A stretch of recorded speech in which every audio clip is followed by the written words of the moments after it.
This, keep England white. It's a good slogan. We must look to the future and then keep England white.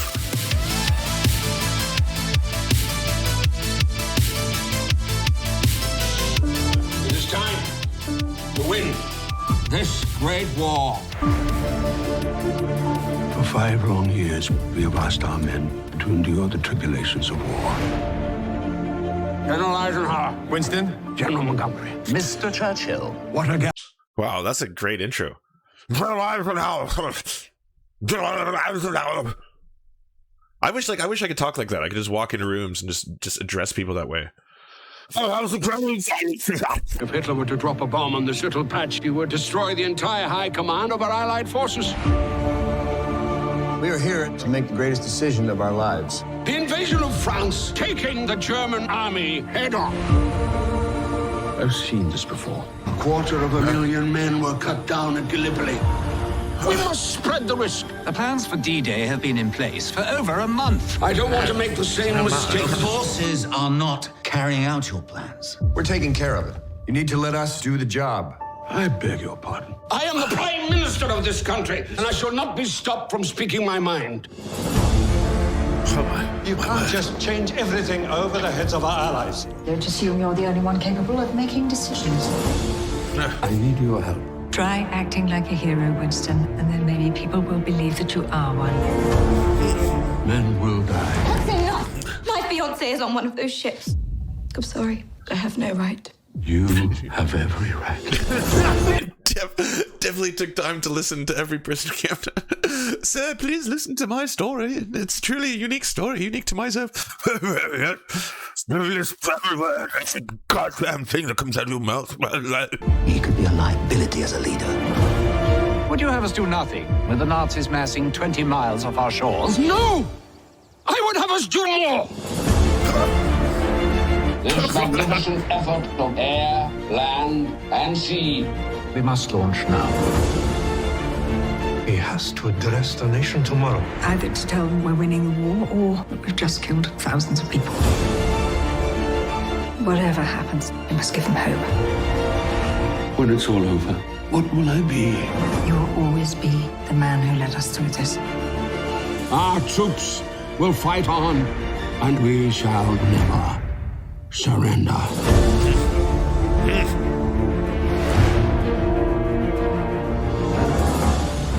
So that's the whole story, and that's what happened, and that's all you need to know about this wonderful man, this incredible man, the man who, of course, was the courageous leader of the beleaguered Britain during World War II, the man who rose and got us the freedoms we know today, and also the man, I should remind you, the man responsible for UKIP, the party. No, he's not actually directly responsible, but they love him. They love him over in UKIP land. I mean, they're really big fans of Churchill, and of course, there's a big reason for that. It's less about winning the war against the Nazis, and more because it seems like they're kind of palling around with the Nazis. More on that later. So let's talk a little bit about Churchill. Of course, Churchill, we think of Churchill initially as just being this historically bad figure.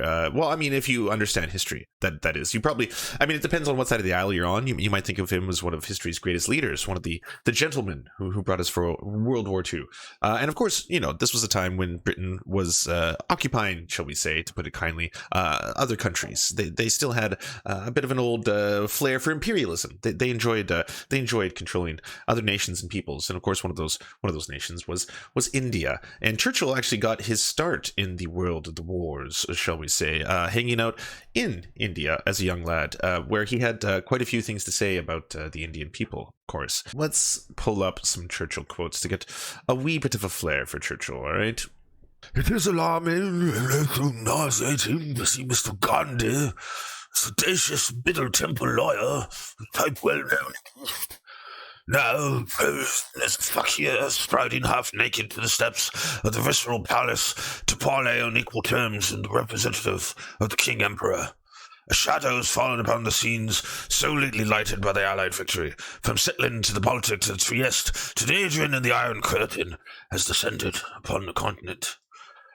He also called them other horrible words, such as dark beasts, numerous times. numerous times. And if you're wondering what that word is, that's probably the worst word I'll ever say on the stream, but it is a slang. It's a slang similar to the N-word for black people used around that era. And yes, that is one of many quotes in which he invokes it. How dreadful are the curses which Islam lays on its votaries, besides fanatical frenzy, which is dangerous in a man as hydrophobia as is in a dog. Oh, here's the best one. I hate Indians. They are beastly people with a beastly religion. Oh, how neat that a PragerU. It's almost Freudian that a PragerU clip started playing directly after this.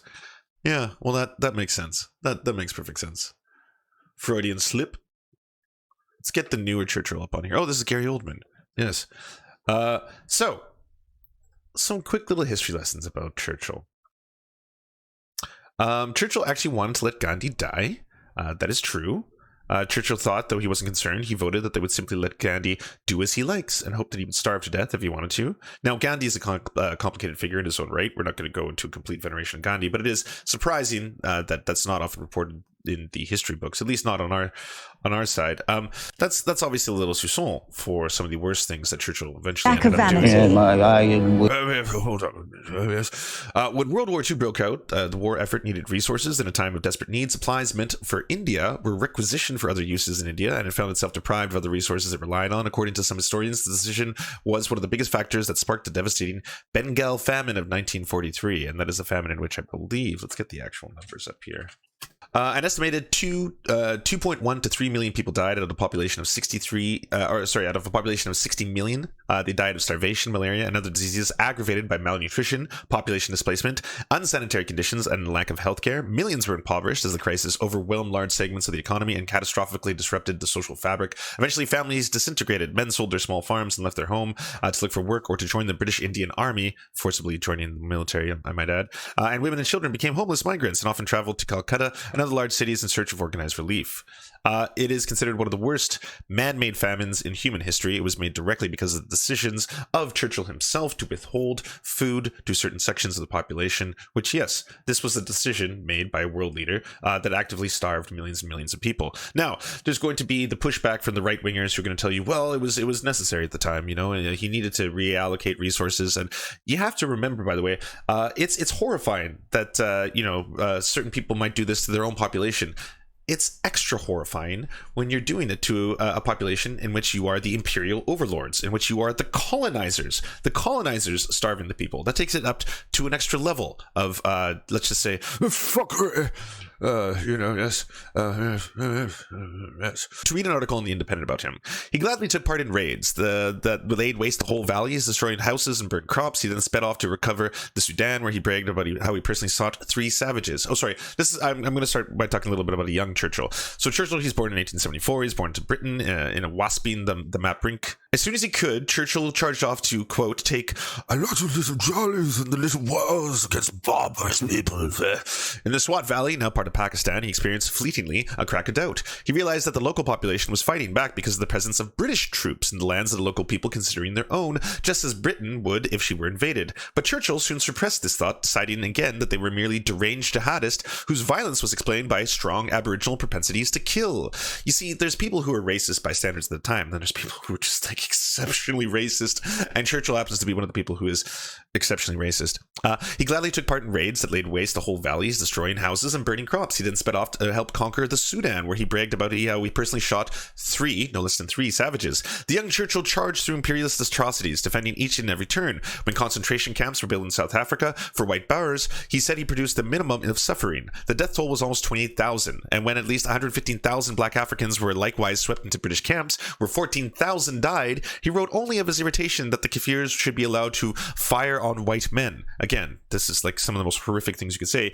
Later, he boasted of his experience where that was before the war degenerated. It was great fun galloping around. Then, as MP, he demanded a rolling program of more conquest based on his belief that the Aryan stock is bound to triumph. Quote, the Aryan stock is bound to triumph. Yes, let's get that dastard Nazi power. Get rid of those Nazis. So the Aryan stock is bound to triumph. There seems to be an odd cognitive dissonance in his view of the natives. In some private correspondence, he appears to really believe that they were helpless children who willingly, naturally, gratefully include themselves within the gold circles of the ancient crown.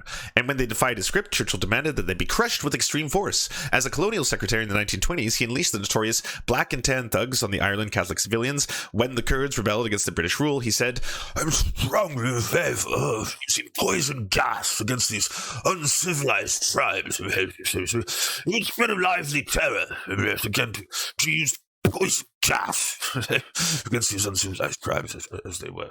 If what you're hearing is completely horrifying, that's again because it's completely horrifying by any standard of the time. Of course, it's easy to dismiss any criticisms of these actions as anachronistic. Did anyone think that way then? One of the most striking findings is that of Toye's research is that they really didn't. Even at the time, Churchill was seen to be the most brutal and brutish end of the British imperialist spectrum. Prime Minister Stanley Baldwin was warned by the cabinet colleagues to not appoint him because his views were so antediluvian. Oh, that's new to me. Antediluvian. Because his views were so antediluvian. Even his startled doctor, Lord Moran, said of the other races, Winston thinks only of the color of their skin. Many of his colleagues thought Churchill was driven by a deep loathing of democracy for anyone other than the British and a tiny clique of supposedly superior races. This was clearest in his attitude towards India. When Mahatma Gandhi launched his campaign of peaceful resistance, Churchill ragged that he ought to be laid bound hand and foot in the gates of Delhi and then trampled on by enormous elephants with the new viceroy seated on his back. As the resistance swelled, he announced, I hate Indians. They are a beastly people with a beastly religion. This hatred killed. To just give one minor example, the 1943 famine, which broke up in Bengal, caused, as the Nobel Prize-winning economist Amartya Sen has proved, by the imperialist policies of the British, up to 3 million people starved to death while British officials begged Churchill to direct food supplies to the region. He bluntly refused. He raged that it was their own fault for breeding like rabbits. Breeding like rabbits. I hope that makes it into the films. At other times, he said the plague was merely culling the population. Merely culling the population.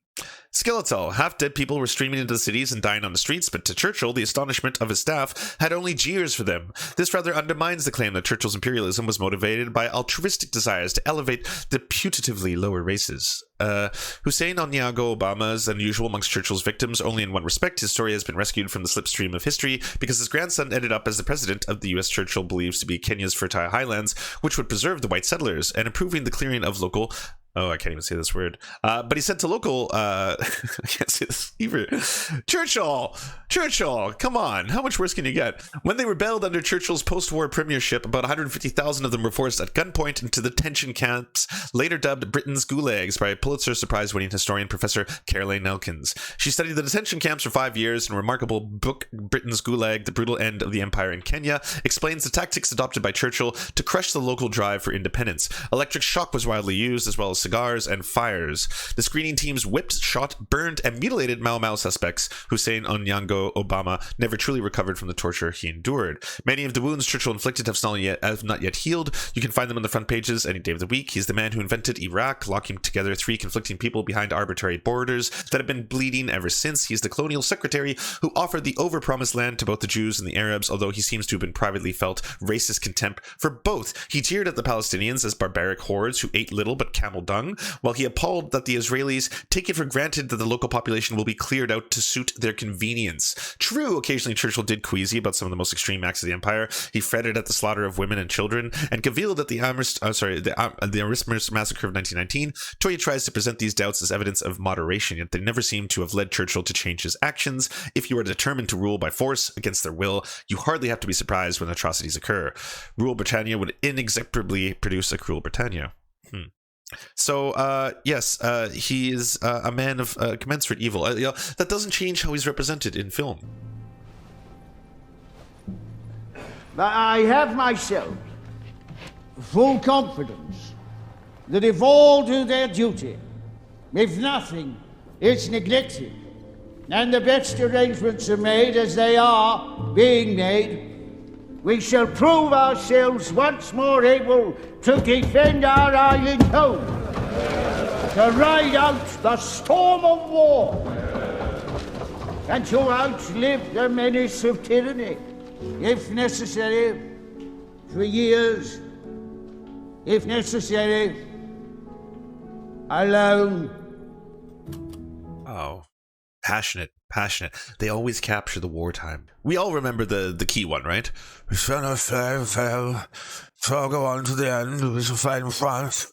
To fight on the seas and the oceans. To fight on the ground confidence and ground strength in the air. To defend our island. Wherever the cost may be. To fight on the beaches. To fight on the landing grounds. To fight in the fields and in the streets. To fight in the brothels. We must never surrender. It was a moment I believe. The island delights prices who were subjugated and starving. The empire beyond the seas, armed and guarded with a fleet to carry on the struggle. Here, God's good times, the new world with all its power and might steps forth to rescue and liberation. And that's the one that sounds great. And then, of course, there's this one. From the days of Adam, Spartacus, Weishaupt, and those of Karl Marx to those of Trotsky, Bela Kun, Rosa Luxemburg, and Emma Goldman, this worldwide conspiracy from the overthrow of civilization and for the reconstruction of society on the basis of arrested development, of envious malevolence, and impossible equality has been steady growing. There is no need to exaggerate the part that played in the creation of Bolshevism and in the actual bringing down of the Russian Revolution by these intentional and for the most part atheistic Jews. It is certainly a very great one. It is probably outright all others, with the notable exception of Lenin. The majority of these leading figures are Jews. Moreover, the principal inspiration and driving power comes from the Jewish leaders. That's Churchill. Forgetting the brackets. Because nowadays, things have changed. Everyone has to do this coded messaging, dog whistles. We have to put things in brackets and things, but not back then. No, it was a different time. It was a better time. So there's all that. Yeah, I mean, is it any wonder why there are certain political sects today in Britain and certain individuals? Come on, we all know. Let's not get rid of Churchill, okay? It's Winston Churchill. He's a great man. He did good things, controversial, sure. Who wasn't? No, honestly, I ask you, who wasn't? Right? Yeah, no, he was an extreme racist. Even by the standard of the times, he was an extreme racist. And again, if those numbers are 100% accurate, but even on the conservative end of saying 2 million people starved because of Winston Churchill, that puts him in the annals of history's greatest monsters. Like, objectively, history's greatest monsters. Even in terms of British imperialism. And it's unusual because he's one of the last imperial leaders of Britain. Even in those terms, he happens to be one of the worst in its history. So what can one say? I'm sure Corbyn is the real bigot here. Oh yeah, true. Can't forget about Corbyn. Also, here's some oddities just to add some flair to all this. He also helped the restoration of French colonial rule in Indochina using British troops, despite the fact that the biggest French ally in World War II and the future president of France, Charles de Gaulle, was in favor of France giving autonomy to its former colonies. A great thanks for the 2.5 million who died, resulting in the war in Indochina. Churchill's attitude toward Indian affairs arises over what some historians claim the Bengal famine of 1943. I'd say it's absolute fact at this point, which is sought to place significant blame on Churchill's wartime government because of the starvation and deaths for up to 4 million people. In response to an urgent request by the Secretary of State of India, Leo Emery, and Viceroy of India, Wavell demanded to be releasing food stocks to India. Churchill responded with a telegram to Wavell asking if food was so scarce, why Gandhi hadn't died yet. He remembered in India not only the little famine in Bengal, but was also known for calling Gandhi a half-naked, seditious, you know the words. And then there was the matter of the Tony Pandy riots in South Wales. Churchill was a racist. How could I forget the most important part about Churchill? I'm almost skipping over this. So Churchill supported eugenics. He actually proudly supported eugenics. He called for the improvement of the British breed is the aim in my life. He was talking, of course, about starting to sterilizing things that he called the unfit, to cut them from the gene pool. He wrote that the medically, this is going to get pretty heavy here, let's just say neurodivergent people and unwell people constitute a national and race danger, which is impossible to exaggerate. In 1907, he supported the recommendation to sterilize the mentally handicapped. He didn't stop there. There are countless letters from Churchill in which he asked for the recommendations of the best ways to keep unfit people from breeding. He also believed in racial hierarchies. He believed whites were the superior race. Again, kind of odd that this is the man who's venerated for defeating the Nazis, when it seems like he just wanted British Nazis to keep being in charge of everything. He wanted to use "Keep England White" as a slogan. So, there's that. He also denies the execution. This is the mass execution. This is where there's actually going to be some crossover with tankies, because this is sometimes something that, say, someone, I believe Gregory Abbott believes the same thing. But in 1940, the Soviet army committed the mass execution of Polish nationals, and because Winston Churchill was looking for assistance at the time, he said, if they are dead, it has nothing to do that we can bring them back. This was the time of war. Churchill needed Soviet support, but also if word got out that his allies had necessarily massacred thousands, the foundation of his moral high ground would crack and weaken. So he said he will keep silent of the Soviet ambassador. We shall certainly oppose vigorously any investigation by the International Red Cross. So there's that. He was also planning a surprise attack on the Soviets because, he wasn't a good guy. What? Oh, this one's a neat one. In an open letter to Hitler, Churchill called on Hitler to quell his military ambitions, responding to the signs that he was planning to declare war on the nations of Europe. As to the rest of Hitler's worldview, Churchill gave a surprising ring of support. I have always said that if Great Britain were defeated in war, I hoped we should find a Hitler to lead us back to a rightful position amongst the nations. So it would be nice if you could get a Hitler of our own, British Hitler. Me, a Churchill of sort. But carry on the struggle until in God's good time, the new world, with all its power and might, steps forth to the rescue and the liberation of the old. Inspirational. I'm just curious what this scene would look like if we read one of those other quotes by Churchill. Let's see if I can pull up one of the more inspirational ones. Let's get some inspirational music here, chat. We gotta do things proper, all right? This is not gonna be some Mickey Mouse operation, all right? Oh yes, that's good. Oh yes.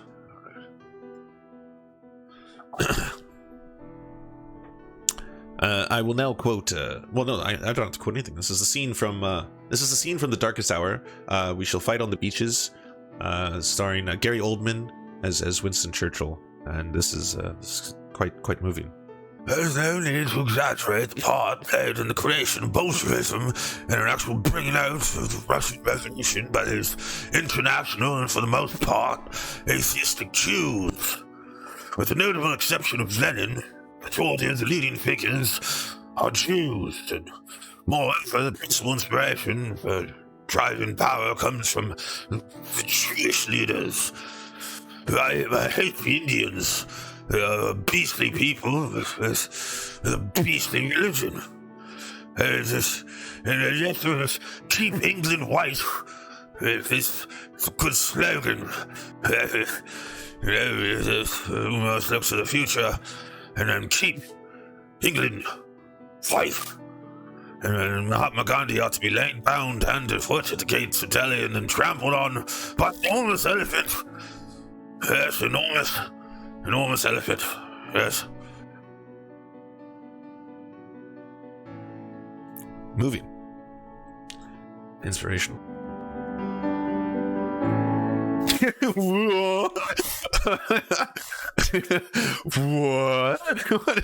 What did you just say, Mr.? Well, I guess this was the first woke white person in history. This is him. This is the first woke. You see how he's applying historical materialism to this event. Our success is defined by what we do for our children. That's why I've spent my entire life fighting for children, from the schoolhouse to the state house. As a state representative, I will fight to invest $1 billion in early childhood education, to protect our public schools, and ensure that all children can reach their God-given potential. Investing in the next generation is our most important investment, and that's my promise to you.